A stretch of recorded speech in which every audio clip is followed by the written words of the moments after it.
the summer of love.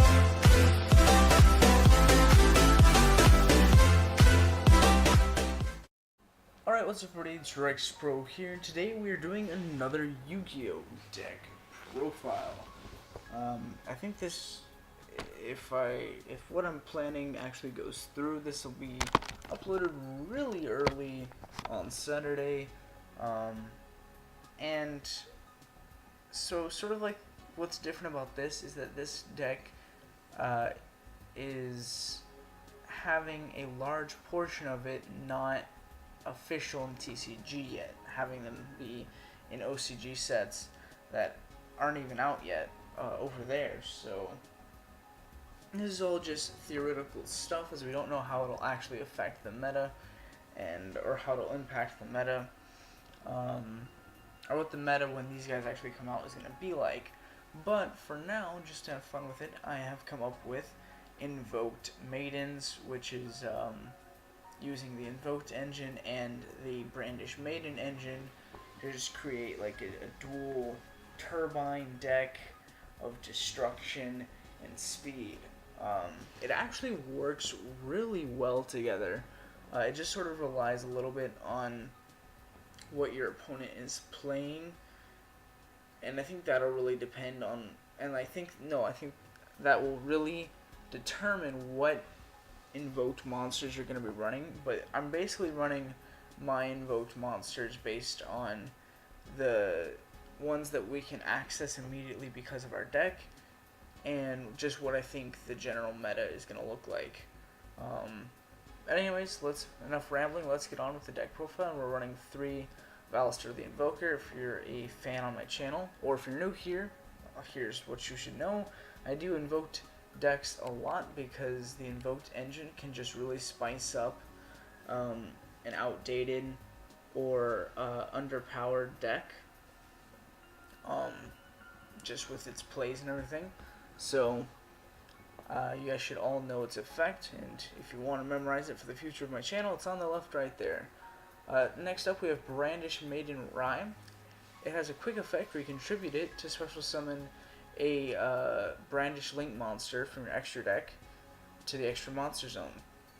And then if it face-up Brandish Link monster you control is destroyed by battle or leaves the field because of an opponent's card effect, well, this card is in your graveyard, you can special summon it. So it can recover itself without even worrying about it. It looks like a fake card now that I'm looking at it, like the background and everything kind of makes it look fake, but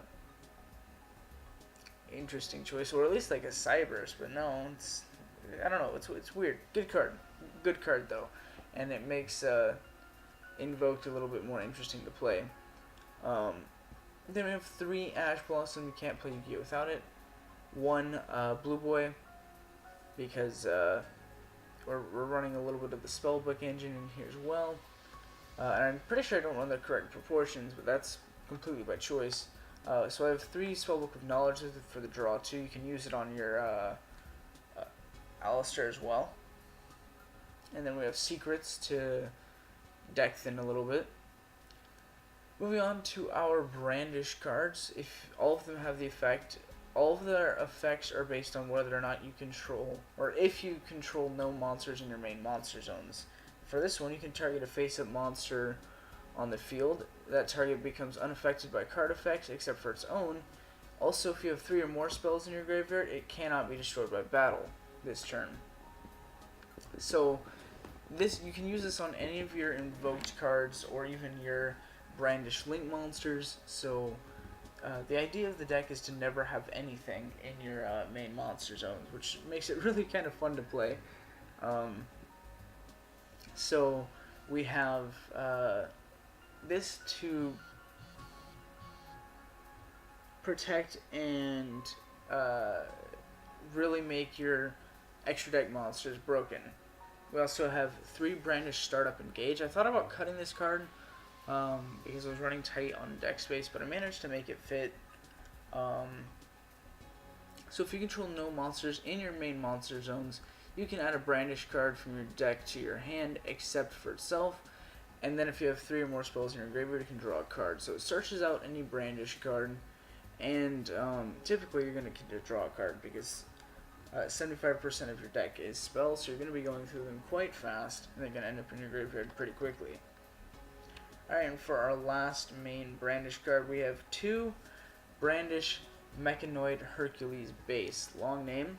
So activate if you control, right, you know, blah blah blah, whatever. The equipped monster can make up to 2 attacks on monsters during each battle phase, but it can't attack directly. If the equipped monster destroys a monster by its attack while you have 3 or more spells in your graveyard, you can draw a card.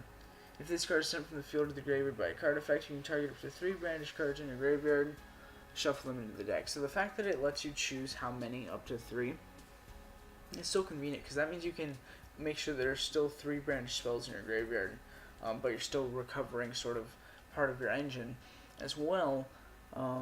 Getting to draw a card is just like honestly such a good card, and with equip spells you usually like to run them at 1 unless the whole deck revolves around equip spells.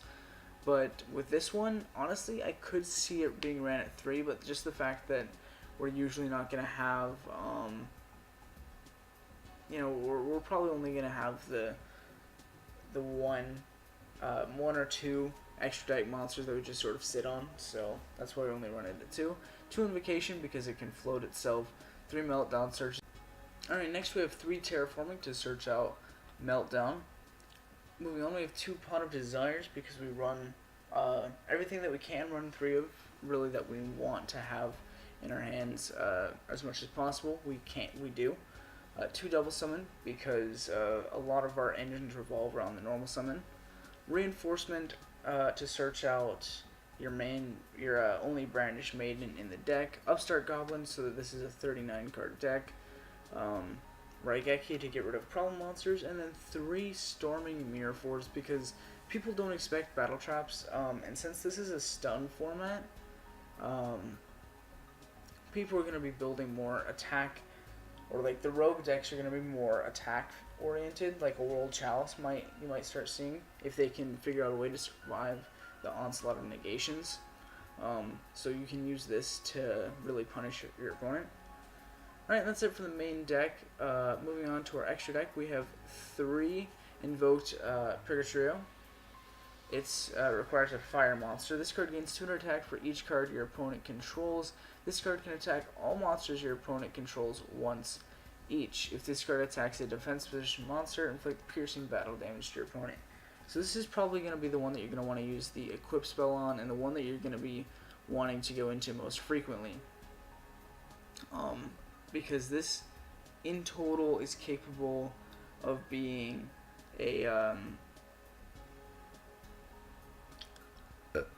in all of total, it can be, oh wow, 2,600 plus its current, so 4,900 is its maximum attack without any other cards. But with its own effect, it can be 4,900. The more like the maximum though would be 4,700, just because it's very unlikely for your opponent to actually pull off an extra link. But if it does, and you're most likely not going to be able to get this guy out in the first place, so, you know, whatever.